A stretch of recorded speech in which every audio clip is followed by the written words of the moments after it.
रिसाली निगम के भाजपा पार्षदों ने राजीव युवा मितान समिति में उनकी अनदेखी किए जाने और कांग्रेसी कार्यकर्ताओं को लाभ पहुंचाने के विरोध में धरना प्रदर्शन किया।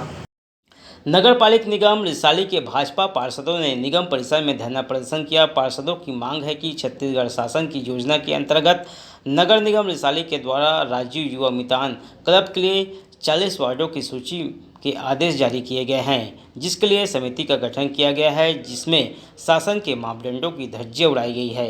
कांग्रेस के पदाधिकारियों को लाभ पहुंचाने के इरादे से सिर्फ कांग्रेस के पदाधिकारियों को ही समिति में चयन किया गया है, जिसका भाजपा पार्षदों ने विरोध किया और इस आदेश को निरस्त करने की मांग की है और पुनः समिति का गठन किया जाए। इस मामले को लेकर कलेक्टर को ज्ञापन देने की बात कही है, जिसकी जानकारी भाजपा पार्षद धर्मेंद्र भगत ने दी। हम लोग 12 वार्ड के पार्षद हैं हम लोग, और हम लोग सब यहाँ उपस्थित हुए हैं क्योंकि निगम के द्वारा एक आदेश जारी किया गया है, जिस आदेश में ये लिखा हुआ है, राज्य की एक योजना है राजीव युवा मितान क्लब योजना।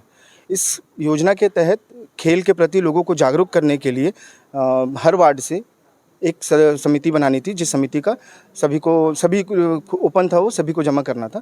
तो इसमें जो जितने भी वार्डवासी थे वो तो पार्षदों के द्वारा वो जमा किया गया था।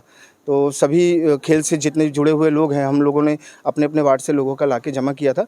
मगर यहाँ ऐसा है कि 12 वार्ड से हमने जमा किया, मगर जमा करने के बाद इस राजीव युवा मितान क्लब के नाम को हटाकर इन्होंने कांग्रेस क्लब कर दिया है, क्योंकि इसमें से जितने भी खेल वाले जितने भी व्यक्ति थे उन सबको हटा दिया गया है।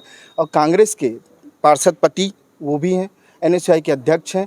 यहाँ तक दूसरे वार्डों में अपने भतीजियों अपने बच्चों का नाम देकर इन्होंने टोटल उनका नाम दिया हुआ है। इसमें एक भी किसी भी भाजपा के दिए हुए जितने भी 12 पार्षद हैं हमने अपने वार्डों से जिनका भी नाम दिया है उनमें किसी भी समिति को इन्होंने सेलेक्ट नहीं किया है। सारी समितियों को इन्होंने आउट कर दिया है। जो ये शासन की योजना है और इस शासन की योजना में इन्होंने आदेश जारी किया है कार्यालय नगर पालिक निगम रिसाली के द्वारा, जिसमें ये लिखा हुआ है और सारे लोगों का नाम है। इसमें ये नाम मैं आपको एक एक दिखा सकता हूँ। ये अमनदीप सोढ़ी जो हैं कांग्रेस के महामंत्री हैं, ये पार्षद के पति हैं प्रेमचंद साहू जी, और ये जो हमारे जीनत परवीन जी हैं। ये सारे जो जितने भी नाम मैं आपको बता रहा हूँ ये सारे हैं। अब आप इनमें इनकी त्रुटियाँ देखिए कि इन्होंने किस तरह से इसमें काम किया है।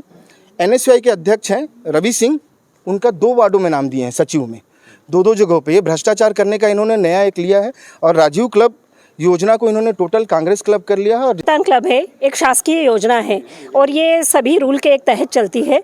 तो उसमें एक रूल है कि जैसे 40 वार्डों का जो राजीव मितान क्लब का जो बना है, 40 वार्डों के लिए बना है, तो उसमें एक सदस्य अगर एक वार्ड के लिए है तो रिपीट नहीं हो सकता। यहाँ तो ऐसी स्थिति है कि पदाधिकारी भी रिपीट हो गए हैं। और दूसरी चीज़ है, जैसे हमें सूचना नहीं मिली थी इसकी और हमको कैसे पता चला भाजपा पार्षदों को, तो हमने सब मतलब तैयार करके और बाकायदा अपने वार्डों में सर्वे करके जो खिलाड़ियों है 20 नाम देने थे उसमें, तो खिलाड़ियों का चयन करके, क्योंकि ये एक प्रकार का जैसे शिक्षा और सांस्कृतिक और खेल में विकास करने के लिए एक युवाओं के लिए योजना है। तो हमारा उद्देश्य ये है कि युवाओं का विकास होना चाहिए, पर ये उद्देश्य का तो यहाँ तो धज्जी उड़ गई है। भाजपा पार्षदों के विरोध प्रदर्शन के बाद शासन इस पर क्या निर्णय लेती है या फिर इनके मांगों को अनसुना कर देती है, ये देखने वाली बात होगी। प्रभात टीवी के लिए योगेश वर्मा की रिपोर्ट।